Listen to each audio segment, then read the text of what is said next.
ನಮಸ್ಕಾರ. ದೆಹಲಿಯಲ್ಲಿ ಗೌಡರು ರಚಿಸಿದ್ರ ಗರುಡ ವ್ಯೂಹ.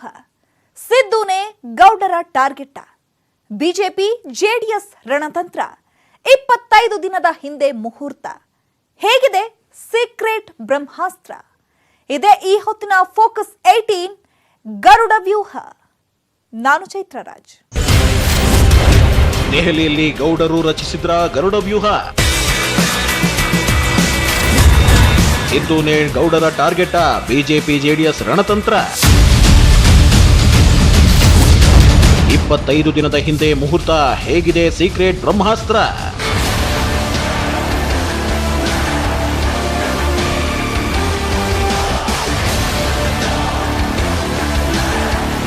ದೇವೇಗೌಡರು ರಾಜ್ಯ ರಾಜಕಾರಣದ ಮಾಸ್ಟರ್ ಮೈಂಡ್. ರಾಜ್ಯದ ಇತರೆ ರಾಜಕಾರಣಿಗಳ ತಲೆಯಲ್ಲಿ ಒಂದು ಯೋಚನೆ ಇದ್ರೆ ದೊಡ್ಡಗೌಡರ ತಲೆಯಲ್ಲಿ ಬೇರೆಯದ್ದೇ ಯೋಚನೆ ಓಡ್ತಾ ಇರುತ್ತೆ. ಅಷ್ಟೇ ಅಲ್ಲ, ಜೆಡಿಎಸ್ ಪಕ್ಷ ಅವನತಿಯ ಹಾದಿ ಹಿಡಿದಿದೆ ಅನ್ನೋ ಮಾತುಗಳ ಮಧ್ಯೆ ಫೀನಿಕ್ಸ್ನಂತೆ ಎದ್ದು ಬರೋಕೆ ದೊಡ್ಡಗೌಡರು ಭರ್ಜರಿ ಪ್ಲಾನ್ ಮಾಡಿದ್ದಾರೆ. ಒಂದೇ ಕಲ್ಲಲ್ಲಿ ಹಲವು ಹಕ್ಕಿಗಳನ್ನ ಹೊಡೆಯೋಕೆ ರಣತಂತ್ರ ರೂಪಿಸಿದ್ದಾರೆ. ಅದರ ಭಾಗವಾಗಿ ದೇವೇಗೌಡರು ಡಿಸೆಂಬರ್ 1ರಂದು ದಿಢೀರ್ ದಿಲ್ಲಿಗೆ ಹೋಗಿ ಪ್ರಧಾನಿ ಮೋದಿ ಅವರನ್ನ ಭೇಟಿ ಮಾಡಿ ಬಂದಿತ್ತು. ಜೊತೆಗೆ ಅಲ್ಲಿಂದಲೇ ಒಂದು ನಿಗೂಢ ವ್ಯೂಹವನ್ನ ರಚಿಸಿದ್ದು. ಅಷ್ಟಕ್ಕೂ ಯಾವುದು ಗೊತ್ತಾ ಆ ನಿಗೂಢ ವ್ಯೂಹ? ಅದುವೇ ಗರುಡ ವ್ಯೂಹ.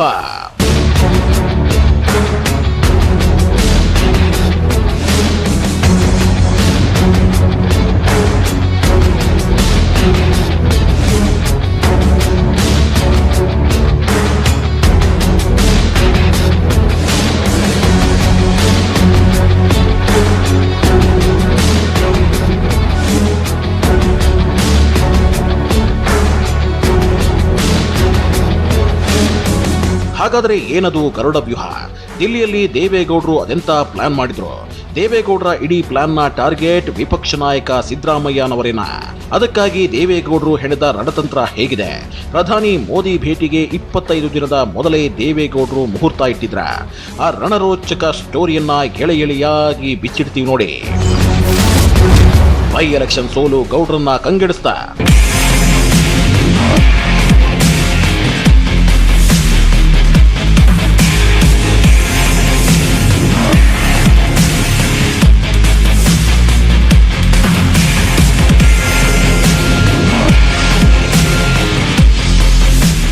ಅದು ನವೆಂಬರ್ 2, 2021. ಹಾನಗಲ್ ಮತ್ತು ಸಿಂದಗಿ ಬೈ ಎಲೆಕ್ಷನ್ ರಿಸಲ್ಟ್ ಹೊರಬಿದ್ದ ದಿನ.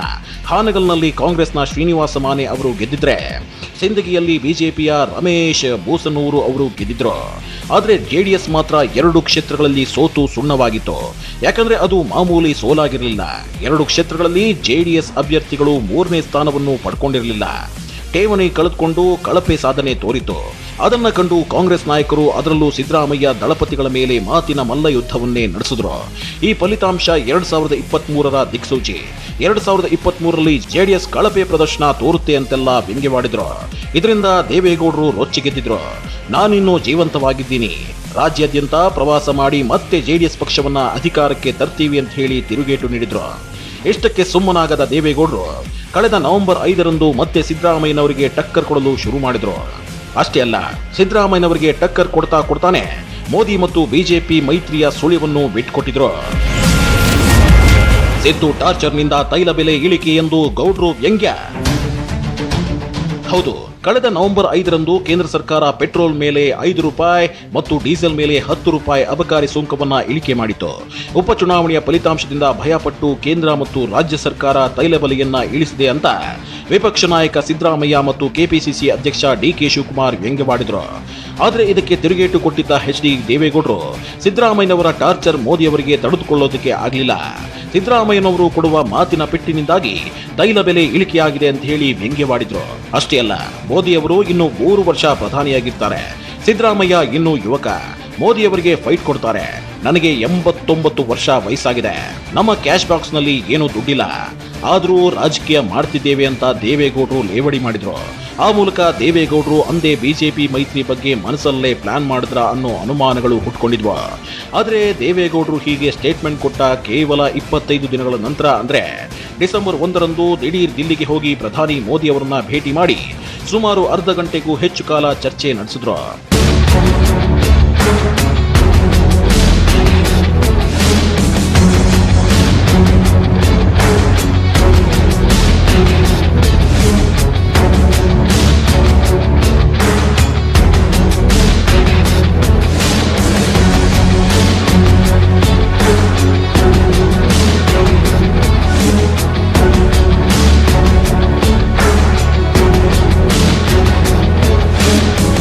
ಹಾಗಾದ್ರೆ ಜೆಡಿಎಸ್ ವರಿಷ್ಠ ಎಚ್.ಡಿ. ದೇವೇಗೌಡರು ದಿಲ್ಲಿಯಲ್ಲಿ ಪ್ರಧಾನಿ ಜೊತೆ ಏನ್ ಮಾತನಾಡಿದ್ರು, ಅಲ್ಲಿ ಸಿದ್ದರಾಮಯ್ಯ ಮತ್ತು ರಾಜ್ಯ ಕಾಂಗ್ರೆಸ್ ಅನ್ನ ಹಣಿಯಲು ಯಾವೆಲ್ಲ ತಂತ್ರಗಳು ನಡೆದು ಹೋದವು ಅನ್ನೋದನ್ನ ತೋರಿಸ್ತೀವಿ.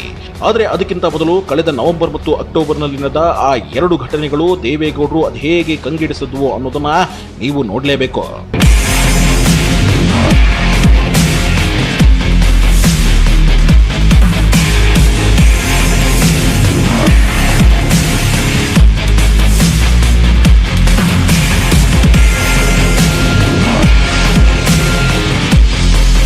ಕಳೆದ ಅಕ್ಟೋಬರ್ನಲ್ಲಿ ಕೋಲಾರದ ಜೆಡಿಎಸ್ ಶಾಸಕ ಶ್ರೀನಿವಾಸ್ ಗೌಡ ಅವರು ಕಾಂಗ್ರೆಸ್ ಸೇರ್ತೀನಿ ಅಂತ ಬಹಿರಂಗವಾಗಿ ಹೇಳಿದ್ರು.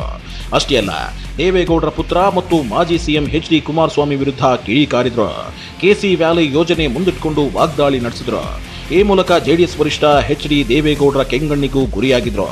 ಕಾಂಗ್ರೆಸ್ ನಾಯಕರೇ ನಮ್ಮ ಶಾಸಕರ ಮೂಲಕ ಇಂಥ ಹೇಳಿಕೆ ಕೊಡಿಸಿದ್ದಾರೆ ಅಂತ ಹೇಳಿ ದೊಡ್ಡಗೌಡರು ರೊಚ್ಚಿಗೆದ್ದಿದ್ರು. ಇದರ ಜೊತೆಗೆ ಕಳೆದ ನವೆಂಬರ್ 1ರಂದು ಅಂದರೆ ಹಾನಗಲ್ ಮತ್ತು ಸಿಂದಗಿ ಬೈ ಎಲೆಕ್ಷನ್ ರಿಸಲ್ಟ್ ಹೊರಬೀಳೋ ಹಿಂದಿನ ದಿನ ತುಮಕೂರಿನಲ್ಲಿ ಒಂದು ಖಾಸಗಿ ಕಾರ್ಯಕ್ರಮ ನಡೆದಿತ್ತು. ಆ ಕಾರ್ಯಕ್ರಮದಲ್ಲಿ ವಿಪಕ್ಷ ನಾಯಕ ಸಿದ್ದರಾಮಯ್ಯ ಭಾಗಿಯಾಗಿದ್ರು. ಅದೇ ಕಾರ್ಯಕ್ರಮಕ್ಕೆ ಗುಬ್ಬಿಯ ಹಾಲಿ ಜೆಡಿಎಸ್ ಶಾಸಕ ಎಸ್.ಆರ್. ಶ್ರೀನಿವಾಸ್ ಕೂಡ ಆಗಮಿಸಿದ್ರು. ಈ ವೇಳೆ ಗುಬ್ಬಿ ಕ್ಷೇತ್ರದ ಶಾಸಕರಾದ ಶ್ರೀನಿವಾಸ್ ಅವರನ್ನ ಕಾಂಗ್ರೆಸ್ ಪಕ್ಷಕ್ಕೆ ಕರೆತರಲು ಕಸರತ್ತು ನಡೆದಿದೆ ಅನ್ನೋ ಮಾತುಗಳು ಕೇಳಿ ಬಂದಿದ್ವು. ತೆರೆಮರೆಯಲ್ಲಿ ಈಗಾಗಲೇ ಎಸ್.ಆರ್. ಶ್ರೀನಿವಾಸ್ ಕಾಂಗ್ರೆಸ್ ನಾಯಕರ ಜೊತೆ 2-3 ಸುತ್ತಿನ ಮಾತುಕತೆ ನಡೆಸಿದ್ದಾರೆ ಎನ್ನಲಾಗ್ತಿದೆ. ಇದೆಲ್ಲವನ್ನು ನೋಡಿಕೊಂಡು ದೇವೇಗೌಡರು ಸುಮ್ಮನೆ ಕೂರಲಿಲ್ಲ. ನವೆಂಬರ್ 5ರಂದು ಕೇಂದ್ರ ಸರ್ಕಾರ ಪೆಟ್ರೋಲ್ ಡೀಸೆಲ್ ಮೇಲಿನ ಬೆಲೆ ಇಳಿಸಿದ ಕೂಡಲೇ ಸಿದ್ದರಾಮಯ್ಯ ವಿರುದ್ಧ ವ್ಯಂಗ್ಯವಾಡಿದ್ರು.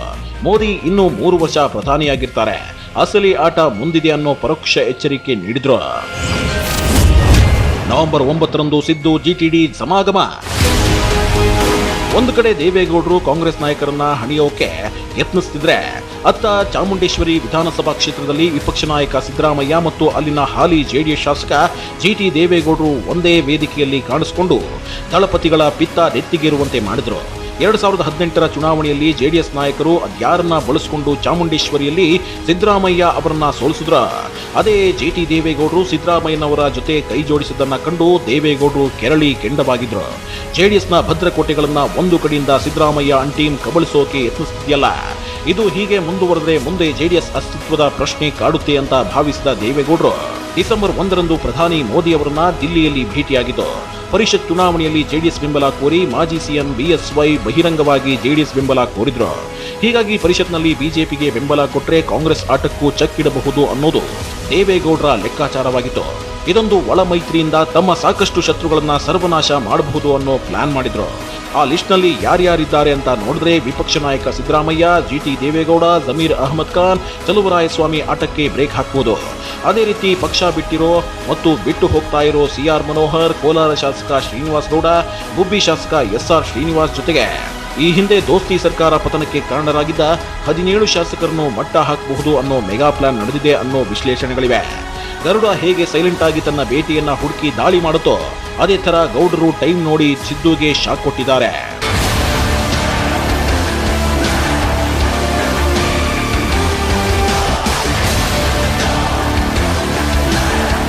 ಇನ್ನ ಡಿಸೆಂಬರ್ 1ರಂದು ಪ್ರಧಾನಿ ಮೋದಿ ಅವರನ್ನ ಭೇಟಿಯಾಗಿದ್ದ ದೇವೇಗೌಡರು ಸುಮಾರು 45 ನಿಮಿಷಗಳಿಗೂ ಹೆಚ್ಚು ಹೊತ್ತು ಮಾತುಕತೆ ನಡೆಸಿದ್ರು. ಹಾಗೇನೆ ಅರ್ಧ ಗಂಟೆಗೂ ಹೆಚ್ಚು ಹೊತ್ತು ಕೇಂದ್ರ ಗೃಹ ಸಚಿವ ಅಮಿತ್ ಶಾ ಅವರನ್ನ ಭೇಟಿಯಾಗಿ ವಿಧಾನ ಪರಿಷತ್ ಚುನಾವಣೆಯಷ್ಟೇ ಅಲ್ಲ 2023ರ ಸಾರ್ವತ್ರಿಕ ವಿಧಾನಸಭಾ ಚುನಾವಣೆ ಬಗ್ಗೆಯೂ ಮಾತನಾಡಿ ಬಂದಿದ್ದಾರೆ ಎನ್ನಲಾಗ್ತಿದೆ. ಇನ್ನು ಬಿಎಸ್ವೈ ಅವರನ್ನ ಸಿಎಂ ಸ್ಥಾನದಿಂದ ಕೆಳಗಿಳಿಸಿ ಬೊಮ್ಮಾಯಿ ಅವರ ನೇತೃತ್ವದಲ್ಲಿ ಬಿಜೆಪಿ 2023ರ ಚುನಾವಣೆ ಎದುರಿಸೋಕೆ ಮುಂದಾಗಿದೆ. ಇಂಥ ಟೈಮಲ್ಲಿ ಜೆಡಿಎಸ್ನ ದೋಸ್ತಿ ಬಿಜೆಪಿಗೂ ಅಗತ್ಯವಾಗಿದೆ ಎನ್ನಲಾಗ್ತಿದೆ. ಗೌಡರು ಮೋದಿ ಭೇಟಿ ವೇಳೆ ಏನು ಮಾತುಕತೆಯಾಯಿತು? ಸದ್ಯ 25 ಪರಿಷತ್ ಸ್ಥಾನಗಳ ಪೈಕಿ ಜೆಡಿಎಸ್ ಕೇವಲ 6 ಕ್ಷೇತ್ರಗಳಲ್ಲಿ ಮಾತ್ರ ತನ್ನ ಅಭ್ಯರ್ಥಿಗಳನ್ನು ಹಾಕಿದೆ. ಹೀಗಾಗಿ ಬೆಂಗಳೂರು ಗ್ರಾಮಾಂತರ, ಕೋಲಾರ, ಚಿಕ್ಕಬಳ್ಳಾಪುರ ಕ್ಷೇತ್ರಗಳಲ್ಲಿ ಜೆಡಿಎಸ್ ಅನ್ನ ಬಿಜೆಪಿ ಸಪೋರ್ಟ್ ಮಾಡಿದ್ರೆ ಇನ್ನುಳಿದ 18 ಕ್ಷೇತ್ರ ಜೆಡಿಎಸ್ ಬಿಜೆಪಿಗೆ ಸಪೋರ್ಟ್ ಮಾಡಲಿದೆ ಅನ್ನೋ ಒಪ್ಪಂದ ಮೋದಿ ಗೌಡರ ಸಭೆಯಲ್ಲಿ ಆಗಿದೆ ಎನ್ನಲಾಗ್ತಿದೆ. ಈ ಬಗ್ಗೆ ಪ್ರಧಾನಿ ಮೋದಿಯವರು ಜೆಪಿ ನಡ್ಡಾ, ಪ್ರಹ್ಲಾದ್ ಜೋಶಿ ಮತ್ತು ಸಿಎಂ ಬೊಮ್ಮಾಯಿ ಅವರಿಗೆ ತಿಳಿಸಿದ್ದು ಗೌಡರ ಜೊತೆ ಮಾತುಕತೆ ನಡೆಸುವಂತೆ ಹೇಳಿದ್ದಾರಂತೆ. ಅಷ್ಟೇ ಅಲ್ಲ, ಒಳ ಒಪ್ಪಂದ ಕೇವಲ ಪರಿಷತ್ಗಷ್ಟೇ ಸೀಮಿತ, ಮುಂದಿನದ್ದು ಆಮೇಲೆ ನೋಡೋಣ ಅಂದಿದ್ದಾರಂತೆ ಬಿಜೆಪಿ ನಾಯಕರು. ಹೀಗಾಗಿ ದೇವೇಗೌಡರ ಮುಂದಿನ ನಡೆ ಸಾಕಷ್ಟು ಕುತೂಹಲ ಕೆರಳಿಸ್ತಾ ಇದೆ.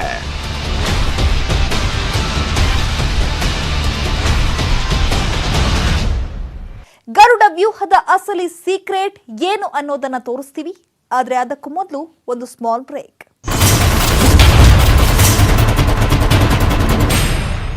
ಜೆಡಿಎಸ್ ಪಕ್ಷಕ್ಕೆ ವಿಪಕ್ಷ ನಾಯಕ ಸಿದ್ದರಾಮಯ್ಯ ಕಗ್ಗಂಟಾಗಿ ಕಾಡ್ತಾ ಇದ್ದಾರೆ. ದಳಪತಿಗಳು ಹೆಜ್ಜೆ ಹೆಜ್ಜೆಗೂ ಚೆಕ್ ಇಡ್ತಾ ಇದ್ದಾರೆ.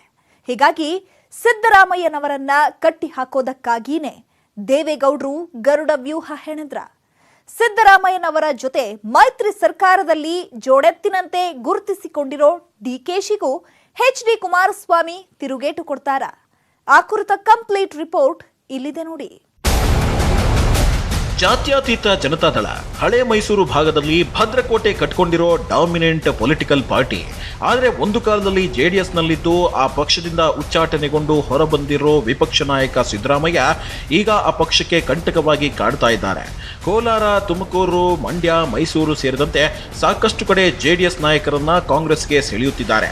ಅದರಲ್ಲೂ ಕೆಪಿಸಿಸಿ ಅಧ್ಯಕ್ಷ ಡಿ.ಕೆ. ಶಿವಕುಮಾರ್ ಅವರು ನಮ್ಮ ಪಕ್ಷದ ಬಾಗಿಲು ತೆರೆದಿದೆ, ಯಾರು ಬೇಕಾದರೂ ಬರಬಹುದು ಅಂತ ಹೇಳಿ ಬಹಿರಂಗ ಹೇಳಿಕೆ ಕೊಟ್ಟಿದ್ರು. ಸಾಲದು ಅಂತ ಹಳೆ ಮೈಸೂರು ಭಾಗದಲ್ಲಿ ಜೆಡಿಎಸ್ ಭದ್ರಕೋಟೆ ಛಿದ್ರ ಮಾಡಿ ಕಾಂಗ್ರೆಸ್ ಬಾವುಟ ಹಾರಿಸೋಕೆ ಇನ್ನಿಲ್ಲದ ಕಸರತ್ತು ನಡೆಸುತ್ತಿದ್ದಾರೆ. ಒಕ್ಕಲಿಗರ ಸರ್ವೋಚ್ಚ ನಾಯಕ ಎಂಬಂತೆ ಗುರುತಿಸಿಕೊಂಡು ಎಚ್.ಡಿ.ಕೆ. ಗೌಡರ ಕಡೆಯವರನ್ನ ಸೆಳೆಯುವ ಪ್ರಯತ್ನ ಮಾಡ್ತಿದ್ದಾರೆ. ಆ ಮೂಲಕ ದೋಸ್ತಿ ಸರ್ಕಾರದಲ್ಲಿ ಜೋಡೆತ್ತಿನಂತೆ ಗುರುತಿಸಿಕೊಂಡಿದ್ದ ಎಚ್.ಡಿ.ಕೆ. ವಿರುದ್ಧವೇ ರಾಜಕೀಯ ಸಮರ ಸಾರಿದ್ದಾರೆ.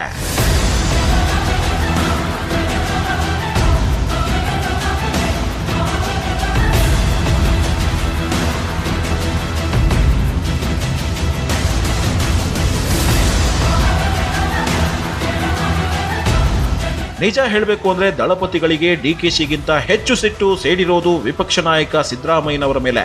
ಯಾಕಂದ್ರೆ ಜೆಡಿಎಸ್ನ ಪ್ರತಿ ನಡೆಗೂ ಮುಳ್ಳಾಗ್ತಾ ಇರೋದು ಸಿದ್ದರಾಮಯ್ಯ ಅನ್ನೋದು ದಳಪತಿಗಳ ವಾದ. ಅಷ್ಟಕ್ಕೂ ದಳಪತಿಗಳು ಮತ್ತು ಸಿದ್ದರಾಮಯ್ಯನವರ ನಡುವಿನ ಆ ಗುದ್ದಾಟ ಏನು ಅಂತ ನೋಡಿದ್ರೆ 17 ವರ್ಷಗಳ ಹಿಂದಿನ ಆ ಇತಿಹಾಸ ತೆರೆದುಕೊಳ್ಳುತ್ತೆ. ಅದು 2004ರಲ್ಲಿ ರಾಜ್ಯದಲ್ಲಿ ಅತಂತ್ರ ವಿಧಾನಸಭೆ ಸೃಷ್ಟಿಯಾಗಿತ್ತು. ಆಗ ಜೆಡಿಎಸ್ ಕಾಂಗ್ರೆಸ್ ದೋಸ್ತಿ ಸರ್ಕಾರದಲ್ಲಿ ಸಿದ್ದರಾಮಯ್ಯನವರಿಗೆ ಸಿಎಂ ಆಗೋ ಯೋಗ ಒಲಿದು ಬರೋದಿತ್ತು. ಆದರೆ ದೇವೇಗೌಡರ ಚಾಣಕ್ಯ ನಡೆಯಿಂದಾಗಿ ಸಿಎಂ ಸೀಟನ್ನ ಕಾಂಗ್ರೆಸ್ನ ಧರ್ಮಸಿಂಗ್ ಅವರಿಗೆ ಬಿಟ್ಟುಕೊಡಲಾಗಿತ್ತು. ಇದರಿಂದ ಮುನಿಸಿಕೊಂಡಿದ್ದ ಸಿದ್ದರಾಮಯ್ಯ ಜೆಡಿಎಸ್ ಪಕ್ಷದಲ್ಲಿ ಇದ್ಕೊಂಡೆ ಅಹಿಂದ ಸಮಾವೇಶಗಳನ್ನ ನಡೆಸ್ತಿದ್ರು. ಹೀಗಾಗಿ 2006ರಲ್ಲಿ ಜೆಡಿಎಸ್ ವರಿಷ್ಠ ದೇವೇಗೌಡರು ಸಿದ್ದರಾಮಯ್ಯನವರನ್ನ ಜೆಡಿಎಸ್ ಪಕ್ಷದಿಂದ ಉಚ್ಚಾಟಿಸಿದ್ರು. ಅಲ್ಲಿಂದ ಶುರುವಾಗುತ್ತೆ ನೋಡಿ ದೇವೇಗೌಡರು ಮತ್ತು ಸಿದ್ದರಾಮಯ್ಯ ಮಧ್ಯೆ ವಾರ್. ಅದೇ ವರ್ಷ ಚಾಮುಂಡೇಶ್ವರಿ ಕ್ಷೇತ್ರಕ್ಕೆ ನಡೆದ ಬೈ ಎಲೆಕ್ಷನ್ನಲ್ಲಿ ಕಾಂಗ್ರೆಸ್ನಿಂದ ಅಖಾಡಕ್ಕಿಳಿದಿದ್ದ ಸಿದ್ದರಾಮಯ್ಯನವರನ್ನ ಸೋಲ್ಸೋಕೆ ದಳಪತಿಗಳು ಟೊಂಕ ತೊಟ್ಟು ನಿಂತಿದ್ರು. ಆದರೆ ಕೇವಲ ಅಲ್ಪ ಮತಗಳ ಅಂತರದಿಂದ ಗೆದ್ದಿದ್ದ ಸಿದ್ದರಾಮಯ್ಯ ರಾಜಕೀಯ ಪುನರ್ಜನ್ಮ ಪಡೆದಿದ್ರು. ಅನಂತರ ಕಾಂಗ್ರೆಸ್ ಪಕ್ಷದಲ್ಲಿ ಸಿದ್ದರಾಮಯ್ಯ ವಿರೋಧ ಪಕ್ಷದ ನಾಯಕರಾಗಿದ್ರು. ಜೊತೆಗೆ 2013ರಲ್ಲಿ ರಾಜ್ಯದ ಸಿಎಂ ಕೂಡ ಆದ್ರು. ನಿಜ ಹೇಳಬೇಕು ಅಂದ್ರೆ 2008ರಲ್ಲಿ ಕಾಂಗ್ರೆಸ್ ಜೆಡಿಎಸ್ ದೋಸ್ತಿಗೆ ಸಿದ್ದರಾಮಯ್ಯ ಅಡ್ಡಿಯನ್ನುಂಟು ಮಾಡಿದ್ರು. ಇದರಿಂದ ರಾಜ್ಯದಲ್ಲಿ ಬಿಜೆಪಿ ಅಧಿಕಾರಕ್ಕೆ ಬಂದಿತ್ತು. ಅನಂತರ 2018ರ ಚುನಾವಣೆಗೂ ಮುನ್ನ ಸಿದ್ದರಾಮಯ್ಯ ದಳಪತಿಗಳ ವಿರುದ್ಧ ಮಾತಿನ ಮಲ್ಲಯುದ್ಧವನ್ನೇ ನಡೆಸಿದ್ರು. ಜೆಡಿಎಸ್ ಅನ್ನ ಬಿಜೆಪಿಯ ಬಿ ಟೀಮ್ ಅಂತ ಹೇಳಿ ಟೀಕಿಸಿದ್ರು. ಅಷ್ಟೇ ಅಲ್ಲ, ಕುಮಾರಸ್ವಾಮಿ ಅವರಪ್ಪರಾಣೆ ಮತ್ತೆ ಸಿಎಂ ಆಗಲ್ಲ ಅಂತ ಹೇಳಿ ವಾಗ್ದಾಳಿ ನಡೆಸಿದ್ರು. ಆದರೆ 2018ರಲ್ಲಿ ರಾಜ್ಯದಲ್ಲಿ ಅತಂತ್ರ ವಿಧಾನಸಭೆ ಸೃಷ್ಟಿಯಾಗಿದ್ದರಿಂದ ಹೈಕಮಾಂಡ್ ಮಾತಿನಂತೆ ಸಿದ್ದರಾಮಯ್ಯ ದೇವೇಗೌಡರ ಮನೆ ಬಾಗಿಲಿಗೆ ಹೋಗಿ ದೋಸ್ತಿ ಕುದುರಿಸಿದ್ರು. ಆಗ ಸಿದ್ದರಾಮಯ್ಯ ರಾಜಕೀಯ ಜೀವನ ಅಂತ್ಯವಾಯಿತು ಅಂತ ಹೇಳಿ ಎಲ್ಲರೂ ಭಾವಿಸಿದ್ರು. ಆದರೆ ಒಂದೇ ವರ್ಷಕ್ಕೆ ದೋಸ್ತಿ ಸರ್ಕಾರ ಪತನವಾಗಿತ್ತು. ಸರ್ಕಾರದ ಪತನಕ್ಕೆ ಸಿದ್ದು ಕುಮ್ಮಕ್ಕೆ ಕಾರಣ ಅಂತ ಹೇಳಿ ಜೆಡಿಎಸ್ ನಾಯಕರು ಭಾವಿಸಿದ್ದಾರೆ. ಈ ಮಧ್ಯೆ ಬಹಿರಂಗವಾಗಿ ಜೆಡಿಎಸ್ ನಾಯಕರ ಮೇಲೆ ವಾಗ್ದಾಳಿ ನಡೆಸುತ್ತಿರೋ ಸಿದ್ದರಾಮಯ್ಯ ಈ ಸಲದ ಪರಿಷತ್ ಎಲೆಕ್ಷನ್ನಲ್ಲಿ ಜೆಡಿಎಸ್ ಬಿಜೆಪಿ ಜೊತೆ ಒಳ ಒಪ್ಪಂದ ಮಾಡಿಕೊಂಡಿದೆ ಅಂತ ಹೇಳಿ ಹುಡುಕಿದ್ದಾರೆ. ಜೊತೆಗೆ ಜೆಡಿಎಸ್ ಬಿಜೆಪಿಯ ಬಿ ಟೀಮ್ ಅಂತಾನೂ ಆಕ್ರೋಶ ಹೊರಹಾಕುತ್ತಿದ್ದಾರೆ. ಜೆಡಿಎಸ್ನವರು 6 ಕ್ಷೇತ್ರಗಳಲ್ಲಿ ಅಭ್ಯರ್ಥಿಗಳನ್ನ ಹಾಕಿದ್ದಾರೆ. ಅವರೆಲ್ಲ ಕಡೆ ಹಾಕಿಲ್ಲ. ಬೇರೆ ಕಡೆಗಳಲ್ಲಿ ಅವರು ಬಿಜೆಪಿಯವರು ಅಂಡರ್ಸ್ಟ್ಯಾಂಡಿಂಗ್ ಮಾಡ್ಕೊಂಡವ್ರೆ, ಒಳ ಒಪ್ಪಂದ ಬಿಜೆಪಿ ಮತ್ತು ಜೆಡಿಎಸ್. ಕಾಂಗ್ರೆಸ್ನವರು ನಮ್ಮನ್ನೇನು ಎಲ್ಲೂ ಅಪ್ರೋಚ್ ಮಾಡಿಲ್ಲ, ಸ್ಥಳೀಯ ಮಟ್ಟದಲ್ಲೂ ಅಪ್ರೋಚ್ ಮಾಡಿಲ್ಲ. ನಾನು ಎಲ್ಲ ಕಡೆಯಿಂದ ಮಾಹಿತಿ ತಗೊಂಡಿದ್ದೇನೆ. ಸ್ಥಳೀಯ ಮಟ್ಟದಲ್ಲೂ ಅಪ್ರೋಚ್ ಮಾಡ್ತಾ ಇಲ್ಲ, ರಾಜ್ಯ ಮಟ್ಟದಲ್ಲೂ ಯಾರು ನಮ್ಮನ್ನೇನು ಗೌರವಯುತವಾಗಿ ನಡೆಸ್ಕೊಂಡಿಲ್ಲ. ನಾನು ನಾಳೆ ಬೆಂಗಳೂರಿಗೆ ಹೋದ ನಂತರ ಅವರೆಲ್ಲರ ಜೊತೆ ಚರ್ಚೆ ಮಾಡಿ ಒಂದು ನಮ್ಮ ಪಕ್ಷದ ಸ್ಪಷ್ಟವಾದ ನಿಲುವನ್ನು ಸೋಮವಾರ ಬೆಳಗ್ಗೆ ಬೆಂಗಳೂರಿನಲ್ಲಿ ಪತ್ರಿಕಾಗೋಷ್ಠಿ ಕರೆದು ಅಲ್ಲಿ ಎಲ್ಲ ವಿಷಯವನ್ನು ಪರಿಶೀಲಿಸಿ ಇವತ್ತು ನಮ್ಮ ಬೆಂಬಲ ಬೇಕು ಅಂತಕ್ಕಂಥದ್ದನ್ನು ಕೇಳ್ತಕ್ಕಂಥ ಒಂದು ಅವರಲ್ಲಿ ಆ ಒಂದು ಮನೋಭಾವನೆ ಇದೆ. ಅದೆಲ್ಲ ನಾನು ಪರಿಗಣಿಸಬೇಕು. ನಮ್ಮನ್ನು ಅಪ್ರೋಚೇ ಮಾಡದೇ ಇರ್ತಕ್ಕಂಥವ್ರಿಗೆ ಅಯ್ಯೋ ನಾವು ಬಂದ್ರಪ್ಪ ನಿಮಗೆ ಸಪೋರ್ಟ್ ಕೊಡ್ತೀವಿ ಅಂತ ಹೇಳ್ಕೊಂಡು ಹೋಗಲ್ಲ ನಾನು. ಅದರಿಂದ ಇದೆಲ್ಲ ಲೆಕ್ಕಾಚಾರ ಮಾಡಿ ತೀರ್ಮಾನ. ಹೀಗೆ ಸಿದ್ದರಾಮಯ್ಯ ಜೆಡಿಎಸ್ ಮೇಲೆ ಮುಗಿ ಬೀಳ್ತಿರೋದಷ್ಟೇ ಅಲ್ಲ, ಜೆಡಿಎಸ್ ಭದ್ರಕೋಟೆ ಛಿದ್ರ ಮಾಡೋಕೆ ಯತ್ನಿಸುತ್ತಿದ್ದಾರೆ ಅನ್ನೋ ಮಾತುಗಳು ಇವೆ. ಇದರಿಂದ ಅಲರ್ಟ್ ಆಗಿರೋ ದೇವೇಗೌಡರು ಈಗಾಗಲೇ ಸೊರಗಿ ಹೋಗ್ತಾ ಇರೋ ಪಕ್ಷವನ್ನ ಮೇಲೆತ್ತೋಕೆ ಬಿಜೆಪಿ ಜೊತೆ ಒಳ ಒಪ್ಪಂದ ಮಾಡ್ಕೊಂಡ್ರಾ ಅನ್ನೋ ಅನುಮಾನಗಳು ವ್ಯಕ್ತವಾಗ್ತಾ ಇದೆ. ನಿಮಗೆ ಗೊತ್ತಿರಲಿ, ಜೆಡಿಎಸ್ ಪಕ್ಷ 2008ರಿಂದ 2018ರವರೆಗೂ ಸುಮಾರು 10 ವರ್ಷಗಳ ಕಾಲ ಅಧಿಕಾರದಿಂದ ದೂರ ಉಳಿದಿತ್ತು. 2018ರಲ್ಲಿ ಅಧಿಕಾರ ಸಿಕ್ಕಂತೆ ಸಿಕ್ಕಿ ಒಂದೇ ವರ್ಷದಲ್ಲಿ ಕೈತಪ್ಪಿತು. ಒಂದೊಮ್ಮೆ 2023ರಲ್ಲೂ ಜೆಡಿಎಸ್ಗೆ ರಾಜ್ಯದ ಚುಕ್ಕಾಣಿ ಸಿಗದಿದ್ರೆ 2028ರವರೆಗೂ ಕಾಯಬೇಕಾಗುತ್ತೆ. ಅಷ್ಟು ದೀರ್ಘಾವಧಿವರೆಗೂ ಜೆಡಿಎಸ್ಗೆ ಅಧಿಕಾರ ಸಿಗದಿದ್ರೆ ಪಕ್ಷದಲ್ಲಿರೋ ಶಾಸಕರನ್ನ ಹಿಡಿದಿಟ್ಟುಕೊಳ್ಳೋದು ಕಷ್ಟವಾಗಬಹುದು. ಹೀಗಾಗಿ 2023ರ ಚುನಾವಣೆಗೆ ಪಕ್ಷವನ್ನ ಸಜ್ಜುಗೊಳಿಸಬೇಕು ಅಂದ್ರೆ ಜೆಡಿಎಸ್ ಶಾಸಕರ ಕ್ಷೇತ್ರಗಳಿಗೆ ಒಂದಷ್ಟು ಅನುದಾನವನ್ನ ಬಿಡುಗಡೆ ಮಾಡಿಸಿಕೊಳ್ಬೇಕು. ಪಕ್ಷ ಬಿಡ್ತಿರೋ ನಾಯಕರಲ್ಲಿ ಹುಮ್ಮಸ್ಸು ತುಂಬಿ ಪಕ್ಷ ಬಿಡದಂತೆ ನೋಡ್ಕೊಳ್ಬೇಕು. ಆ ಮೂಲಕ 2023ರ ಚುನಾವಣೆಯಲ್ಲಿ ಈಗಿನದಕ್ಕಿಂತ ಹೆಚ್ಚು ಸೀಟು ಗೆಲ್ಲುವ ಲೆಕ್ಕಾಚಾರವನ್ನ ಹಾಕೊಂಡಿದ್ದಾರೆ ದೇವೇಗೌಡರು. ಇದೆಲ್ಲ ಸಕ್ಸಸ್ ಆಗಬೇಕು ಅಂದ್ರೆ ಆಡಳಿತಾರೂಢ ಬಿಜೆಪಿಯ ದೋಸ್ತಿ ಜೆಡಿಎಸ್ಗೆ ಅನಿವಾರ್ಯ ಅನ್ನೋ ವಿಶ್ಲೇಷಣೆಗಳಿವೆ. ಇದೇ ಕಾರಣಕ್ಕೆ ದೇವೇಗೌಡರು ದಿಢೀರ್ ದಿಲ್ಲಿಗೆ ಹೋಗಿ ಪ್ರಧಾನಿ ಮೋದಿ ಅವರನ್ನ ಭೇಟಿಯಾಗಿ ರಾಜ್ಯ ರಾಜಕಾರಣದ ಬಗ್ಗೆ ಮಾತುಕತೆ ನಡೆಸಿದ್ದಾರೆ ಎನ್ನಲಾಗ್ತಿದೆ.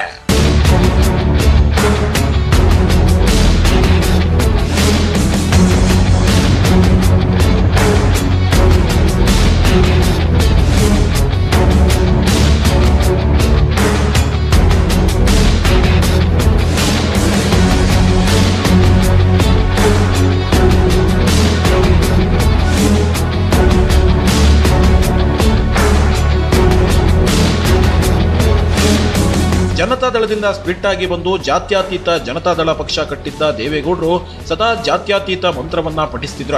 ಹೀಗಾಗಿ ಒಂದು ಕಾಲದಲ್ಲಿ ಬಿಜೆಪಿ ಅಂದ್ರೆ ಉರಿದುರಿದು ಬೀಳ್ತಾ ಇದ್ರು. ನಿಮಗೆ ಗೊತ್ತಿರಲಿ, 2004ರಲ್ಲಿ ರಾಜ್ಯದಲ್ಲಿ ಅತಂತ್ರ ವಿಧಾನಸಭೆ ಸೃಷ್ಟಿಯಾದಾಗ ಅರುಣ್ ಜೇಟ್ಲಿ ಅವರು ಜೆಡಿಎಸ್ ಬೆಂಬಲ ಕೋರಿದ್ರು. ಆದರೆ ಅದಕ್ಕೆ ನೋ ಅಂದಿದ್ದ ದೇವೇಗೌಡರು ಸೋನಿಯಾ ಗಾಂಧಿ ಬಳಿ ಹೋಗಿ ಕಾಂಗ್ರೆಸ್ ದೋಸ್ತಿ ಕುದುರಿಸಿದ್ರು. ಜೊತೆಗೆ ಆಗ ಧರ್ಮಸಿಂಗ್ ಅವರನ್ನ ಸಿಎಂ ಮಾಡಿದ್ರು.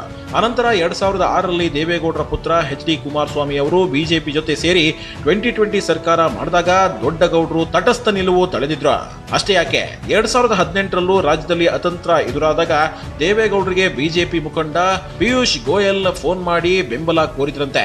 ಆಗ್ಲೂ ಗೌಡ್ರು ನಮ್ದು ಜಾತ್ಯತೀತ ಪಕ್ಷ ಅಂತ ಹೇಳಿ ಸೋನಿಯಾ ಗಾಂಧಿ ಮಾತಿಗೆ ಬೆಲೆ ಕೊಟ್ಟು ಕಾಂಗ್ರೆಸ್ ಜೊತೆ ಕೈ ಜೋಡಿಸಿ ತಮ್ಮ ಮಗ ಎಚ್.ಡಿ. ಕುಮಾರಸ್ವಾಮಿ ಅವರನ್ನ ಸಿಎಂ ಮಾಡಿದ್ರು.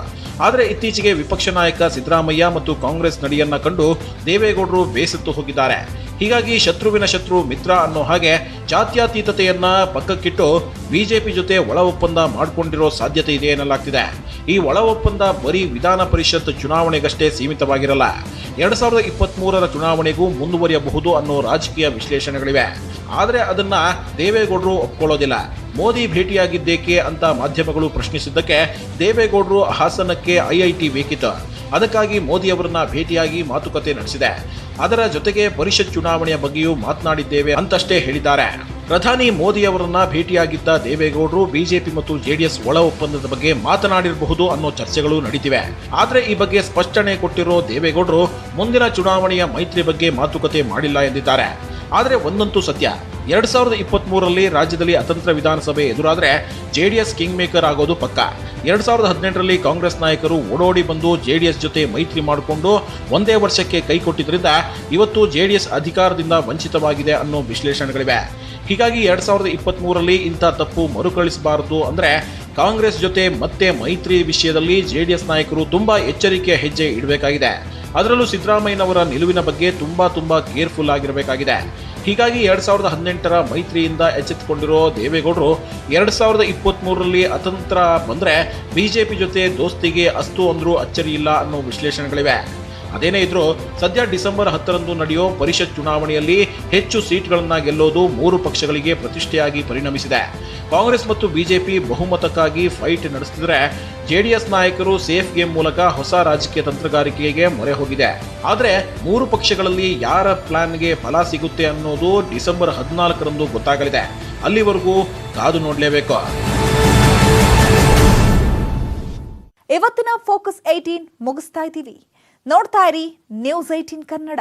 ಜಾಲ ನಮ್ಮದು, ಬಲ ನಿಮ್ಮದು.